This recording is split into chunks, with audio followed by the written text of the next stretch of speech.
I have today signed an executive order providing for the establishment of a Peace Corps on a temporary pilot basis. I'm also sending to Congress a message proposing authorization of a permanent Peace Corps. This Corps will be a pool of trained men and women sent overseas by the United States government or through private institutions and organizations to help foreign countries meet their urgent needs for skilled manpower. It is our hope to have between 500 to 1,000 people in the field by the end of this year. We will send Americans abroad who are qualified to do a job. We will send those abroad who are committed to the concept which motivates the Peace Corps. It will not be easy. None of the men and women will be paid a salary. They will live at the same level as the citizens of the country which they're sent to, doing the same work, eating the same food, speaking the same language. We're going to put particular emphasis on those men and women who have skills in teaching, agriculture, and in health. I'm hopeful that it will be a source of satisfaction to Americans and a contribution to world peace. At the time Kennedy made his speech launching the Peace Corps in 1961, U.S.-Soviet relations were strained and tense. It was the height of the Cold War. This war fostered mutual distrust and misconceptions, driving a wedge between both America and the Soviet Union. During this delicate period in history, the idea of Russians and Americans working together as partners would have been unthinkable. They were competitors in ideology and the formation of a new world order. Great hardships were endured by the Russian people, and much blood was spilled on Russian soil in order to preserve their former ideology.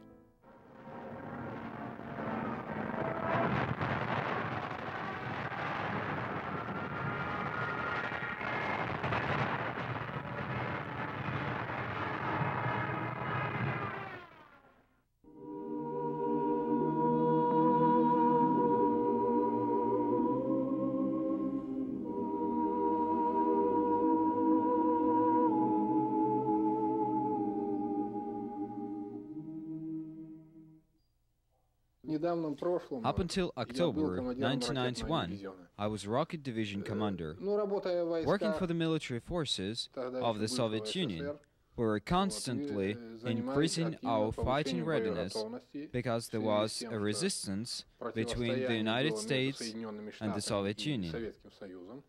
During this time, the situation required that from us. The Communist Party demanded from us to be ready for action at all times, and we were. Blood was once again spilled on the streets of Russia in defiance of this former ideology. During all 3 days of coup, I was in Moscow and I saw many tanks, soldiers, and even, it was the most terrible, I saw blood on the streets of our ancient capital. I don't want to see it more, it's really awful.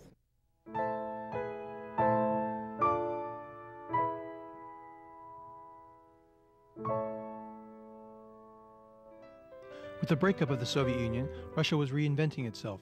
Old beliefs and structures began to fade into the past in order to make room for a new way of life. Over 40 years ago, my father was fighting in North Korea against Americans. A lot of time has passed since then, and the relationship between our two countries has changed. The Peace Corps volunteers in Russia are of great help to us in our work, business, in many ways. During the first year of my working for the Peace Corps, it was very hard for me to change, well, as they say, ideologically. And mentally, it was very hard to understand and to accept the idea that the representatives of American imperialism are working in Russia nowadays, trying to help us.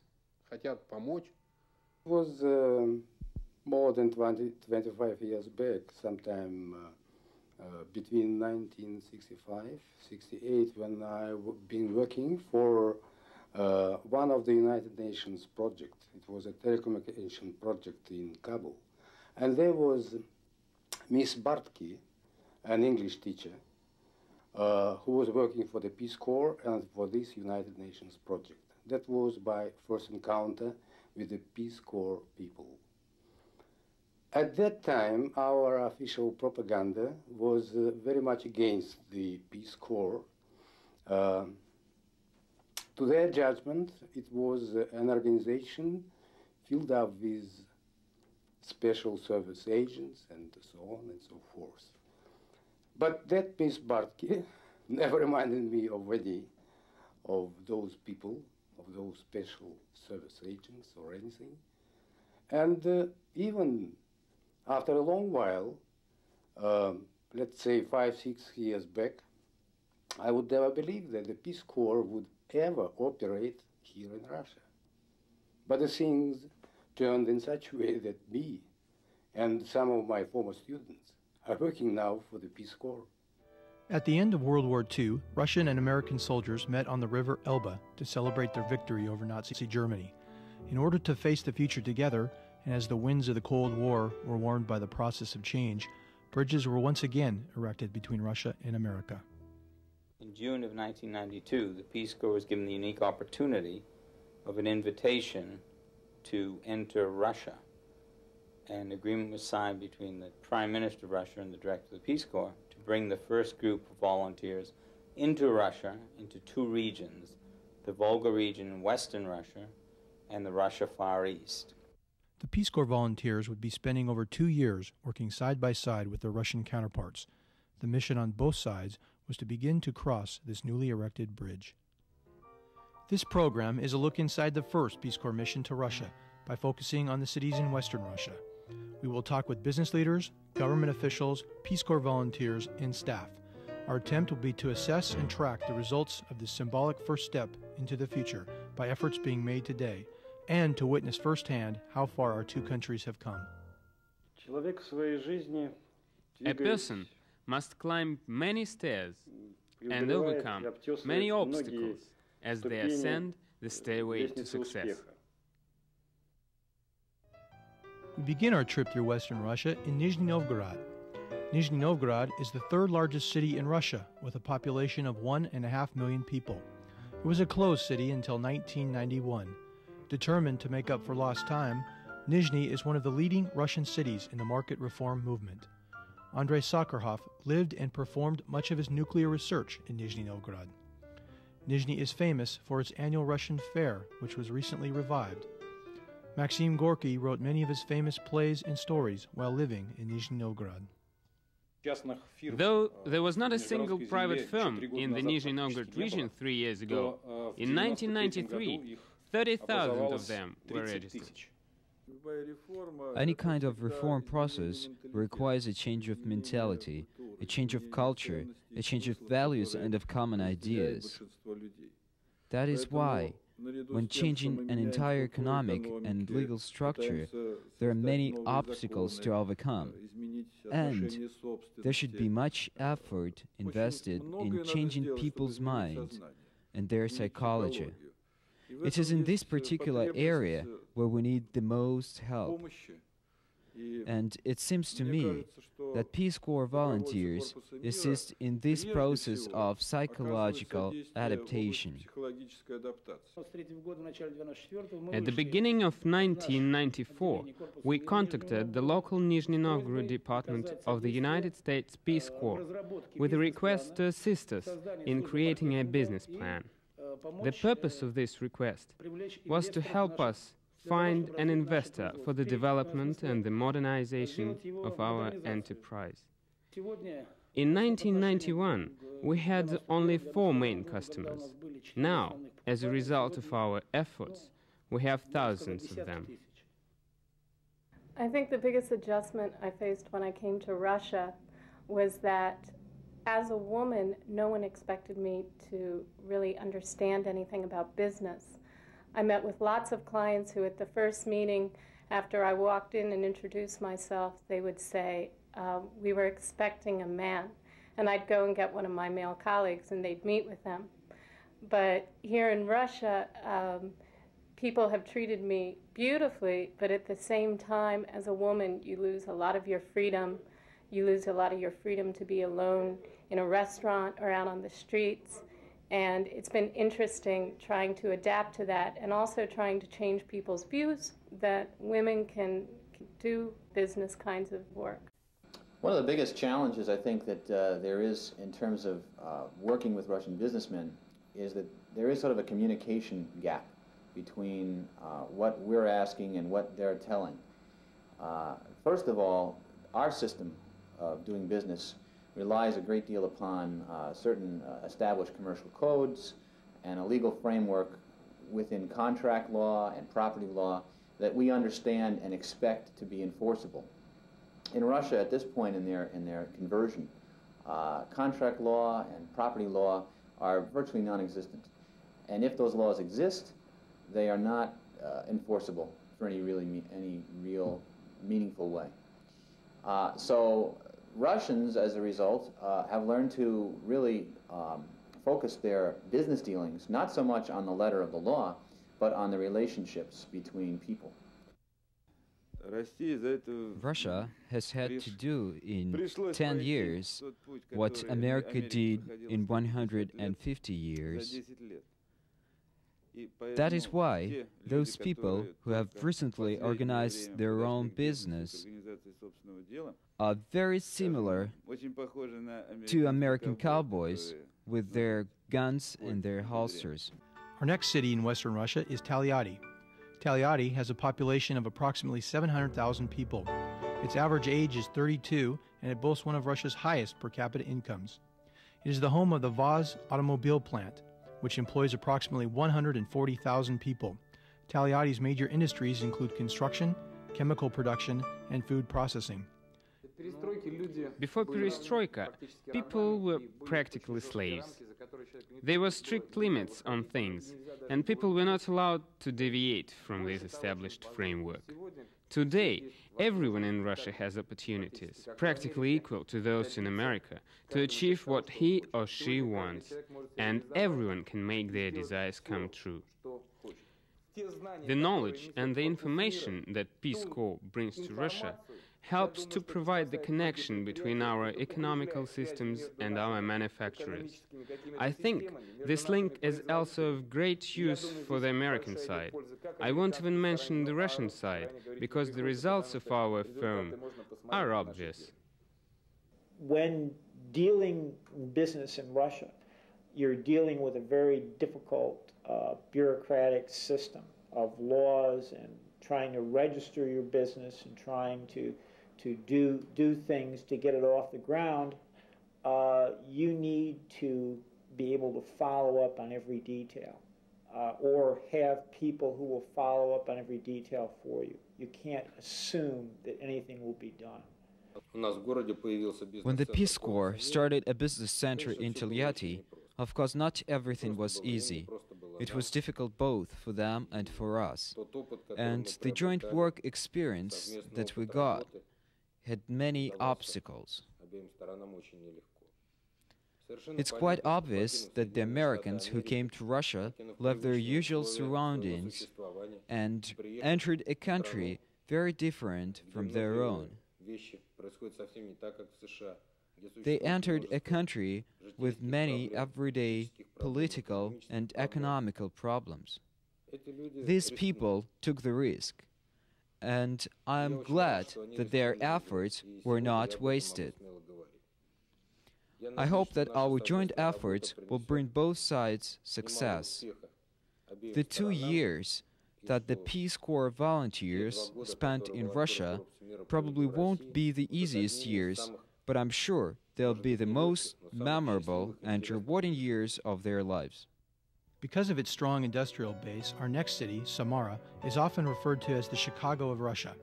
The population of Samara is approximately 1.2 million people. During World War II, Stalin moved a large percentage of the military production facilities to Samara. Much of Russia's space research and technology was developed from the Aerospace University here, including Russia's first Sputnik spacecraft. Because of the defense industry in Samara, it remained a closed city until 1991. Now, it's extremely useful to keep the idea of American Peace Corps, and it's very useful for our business, for our society, to keep these changes in our mind, in our business. We were born in communist term, and we have no good tradition in our business. We have no real ethic rules in our business. It's so interesting for us to get this information about America. Russia was communist country, and all the international trade was done only by the government. So now just we common people are trying to go to international market and to offer the products of Russian companies there. So we're trying kind of to fill the gaps that were created during the abolition, let's say, of the old system of the distribution and wholesale. Russian businesswomen face many of the same difficulties that we face as businesswomen in the United States, but in addition to those problems, they also have the problem of not having had experience in business, and they don't have the support groups that we do in America. 2 years ago, I met the Peace Corps volunteers here in Samara. Then I spent some time in America, in American families, and I understood the difference between us and Americans, and I can formulate it as a feeling of liberty and independence. American has this feeling and understanding since his childhood, and to understand this for me, for Russian guy, for engineer, was after understanding of this, it was of course a sad event, but now I know well that the way to the democracy is very long, and our society needs a special, maybe special psychological therapy. Founded in 1590, Saratov is one of the oldest Russian cities. Because of the many defense production facilities, Saratov was closed until 1991. It is one of Russia's leading cities for higher education and is the home to Russia's first circus. Its art gallery is often referred to as the Small Tretiakov. Yuri Gagarin, Russia's first cosmonaut, referred to Saratov as his second motherland. He took flight for the first time from Saratov. Today, many emerging businesses are also beginning to take off in Saratov. 2 years ago, local managers for local enterprises and local government also, they think that foreign help, foreign investors should be something like somebody come to your office and put on your table a suitcase with cash, say that's my help, that's my money that I'm going to invest to your industry or something like that. And I don't want to bother you, how you're going to spend this money, just take it and do whatever you want. I was diagnosed with multiple sclerosis, and in the United States, which is sklerosy in Russia, and in the United States, I was helped by the Multiple Sclerosis Society. The last thing they said when I went back to Russia was, please start a Multiple Sclerosis Society in Saratov. So I did. Obviously, the first program is always difficult, the initial startup, and to this extent, probably even a bit more difficult because many of the cities that we began in until 91, 92 were formerly closed cities. Cities such as Saratov, Samara, Gorky, Vladivostok. When perestroika began and the borders and boundaries were open, our city was open. The first Americans, the first native speakers who appeared were Peace Corps people. It seems to me that before we can really help Russian small business, you're going to have some understanding of local government and their role in dealing with business. Formerly called Stalingrad, Volgograd is often referred to as the hero city. Volgograd was the turning point in World War II and had to be completely rebuilt after the war. Through this rebuilding effort, Volgograd emerged as the gateway to the steppe. Volgograd has a large industrial and agricultural base. It has remained an open city and actively encourages foreign investment and development. One of our clients had done a wonderful job of putting together a plant to make industrial diamonds. And they were convinced somehow that there was a tremendous market for industrial diamonds in the world. And they were right, but after making the investment in this plant, they were taking industrial diamond grit, which has a huge market in the world, and they were compressing it and making large industrial diamonds for which there is no market in the world. So they started with a basic product that they simply could have sold anywhere, and after a lot of trouble managed to manufacture a product that they couldn't give away. And that's kind of my example of Russian market research. First you do it, and then you see if it sells. Many of the women we've met with, they're afraid to grow their businesses because in growing their business, their profits will increase, their bank accounts will increase, and as a result, the mafia will take an increased interest in what they're doing. Being mothers, they're very, very concerned for their families. They've heard horrible stories of mafia personnel coming to homes and extorting money. Russians are very reluctant to give a great deal of information about their company or about the finances of their company until they get to know you much better. When we were only planning to start the Russian-American Center, I was sure that someday it would be a reality, and now the work of our center proves that I was right. The opening of the center not only gives our readers the opportunity to study new information about America, but also provide extensive English language programs. The more we learn and understand about each other, the stronger our friendship will become. We hope that our center will be a kind of bridge and will develop stronger relationships between America and Russia. I think that we'll be able to assist in increasing the level of cooperation between our two countries. Representatives of Peace Corps always help us in not only in giving comments but in giving advice, and they help us to know better the culture of not only of retail training, but the culture of the customers abroad, so that we should compare this culture with the culture of our customers. And considering the peculiarities of Russian customers, have a very good combination of average customer for which we should work. The furthest southern city in Peace Corps Western Russia is Rostov-on-the-Don. Rostov, often referred to as the gateway to the Caucasus, is the sixth largest city in Russia with a population of 1.2 million people. Rich in agriculture and industry, Rostov is a major transportation and trading center. Rostov is known for its warmer climate and culturally diverse population. The Rostov region is headquarters for the Don Cossacks, who are famous for their heroic defense of Russia throughout history. Coming here, it was a tremendous challenge, I'm sure for all of us. But for me, it was a hard realization that all of a sudden you're really on your own. There were other volunteers here in the center and in the city, but basically you're on your own to survive, and with very, at least I arrived with very minimal language skills, and it forces you, and it forced all of us to learn to survive on our own, to go out to shop, to find directions, to live in a world that's very new in culture, in language, in environment, in lifestyle. And it's a process that still goes on, but it's been also a very rewarding process.